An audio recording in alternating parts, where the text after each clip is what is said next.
मंजिल तक पहुंचना है तो पांव की जरूरत होगी, और शंकर तक पहुंचना है, शिव तक पहुंचना है, शंकर से कुछ प्राप्त करना है, झोली पसार कर अपनी झोलियों में खुशियां प्राप्त करना है, तो भाव की जरूरत होती है, केवल भाव।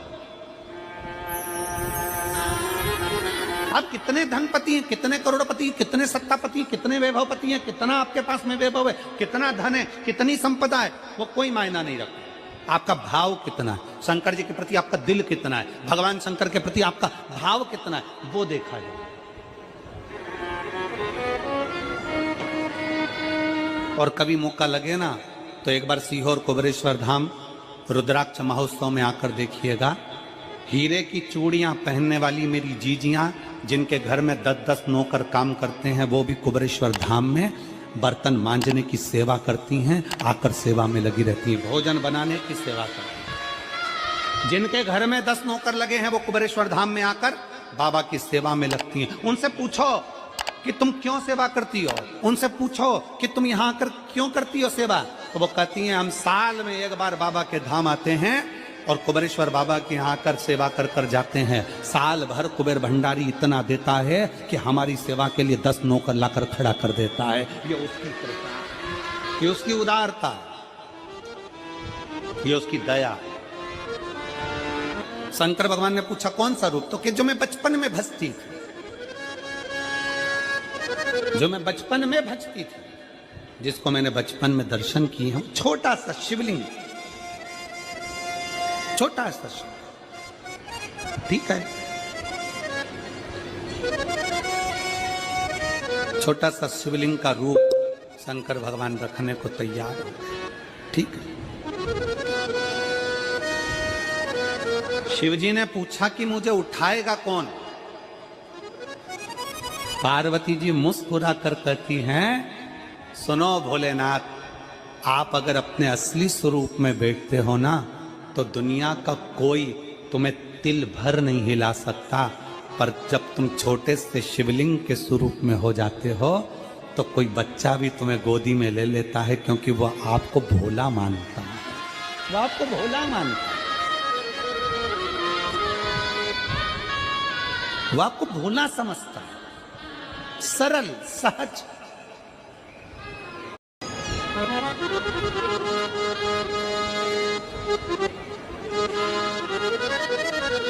बहुत बड़ा दर्शन का फल है। शंकर भगवान की मूर्ति से दर्शन करने से ज्यादा बड़ा दर्शन का फल है शिवलिंग का दर्शन करना। स्वप्न में शंकर भगवान की मूर्ति को देखना, जटाजूट बांधे हुए शंकर जी को देखने से बड़ा फल है शंकर के शिवलिंग का स्वप्न में दर्शन करना।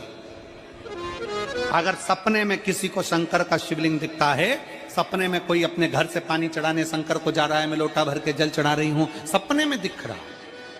और कई कई ऐसे भी होते हैं जिनको सपने में दिखने की जगह वो सपने में चल भी देती है।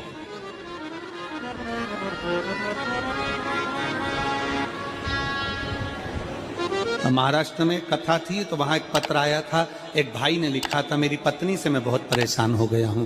उसका नाम हमें स्मरण में नहीं है, सिरपुर की कथा में वो पत्र था।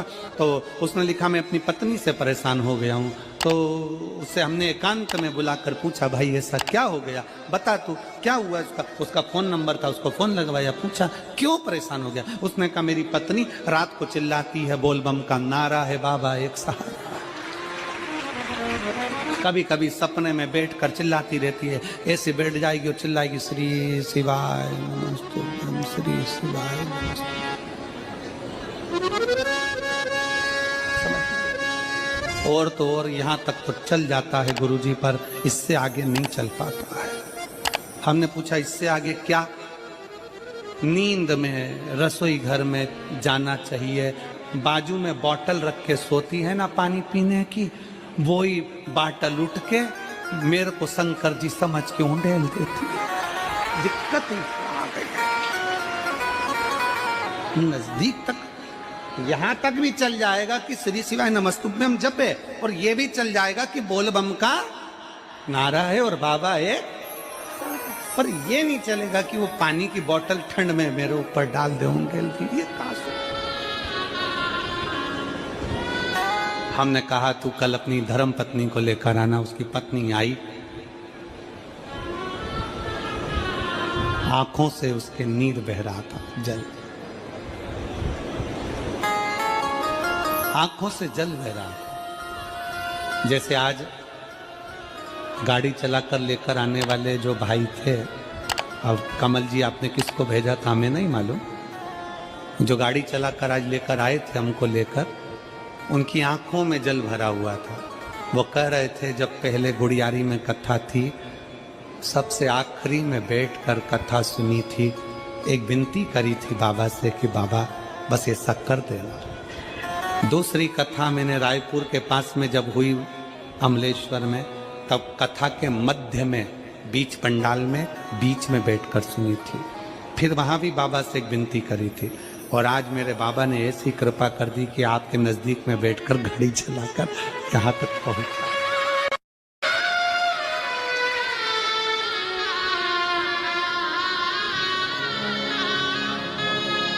शिव कृपा। गाड़ी चलाते चलाते उनकी आंख में जल था, तो हमने उस दीदी से पूछा, जीजी तुम रो क्यों रही हो, ये बताओ रोने का कारण क्या है।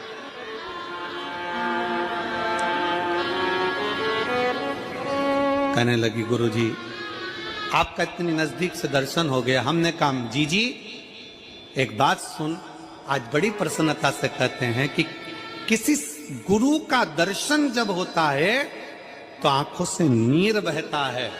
भगवान से प्रार्थना करना कि एक बार उसका दर्शन हो जाए तो हमारी जिंदगी उसकी हो जाए, उसका दीदार।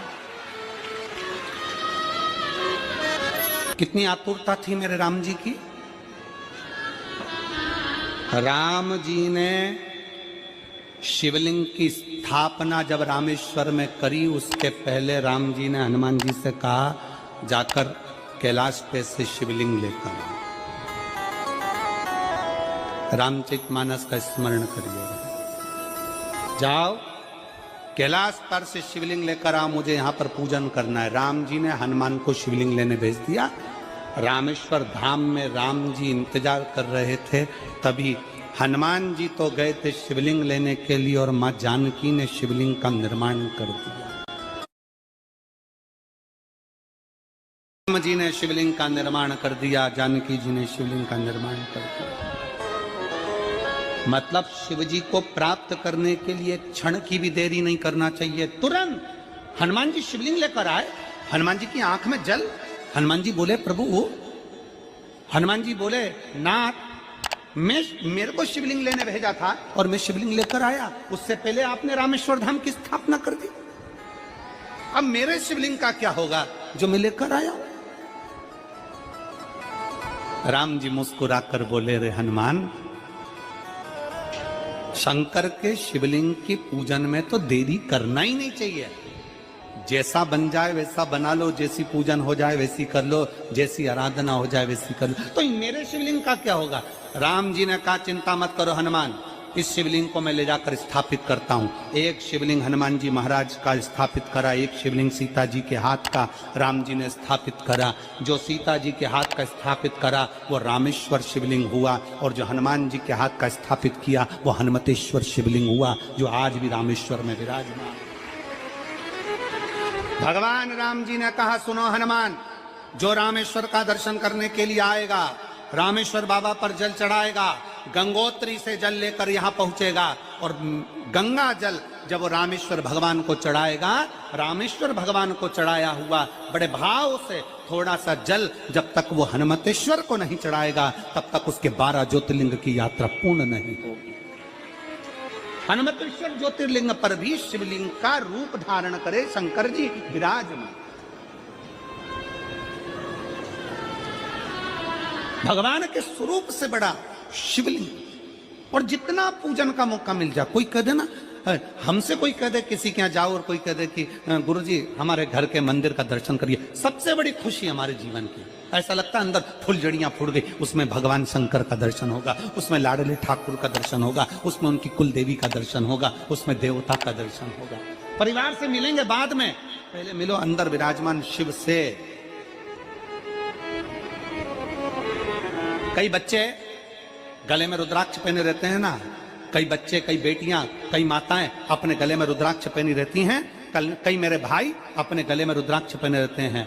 और बच्चे के गले में जब रुद्राक्ष का दर्शन होता है तो ऐसा लगता है कि शंकर इसके साथ कदम से कदम मिलाकर चल रहा है। पहले हम उस रुद्राक्ष को नमन करते हैं। जिसके गले में रुद्राक्ष होता है पहले हम उसको नमन करते हैं, क्योंकि उसके गले में शंकर स्वयं विराजमान है, शिव उसके साथ चल रहा है।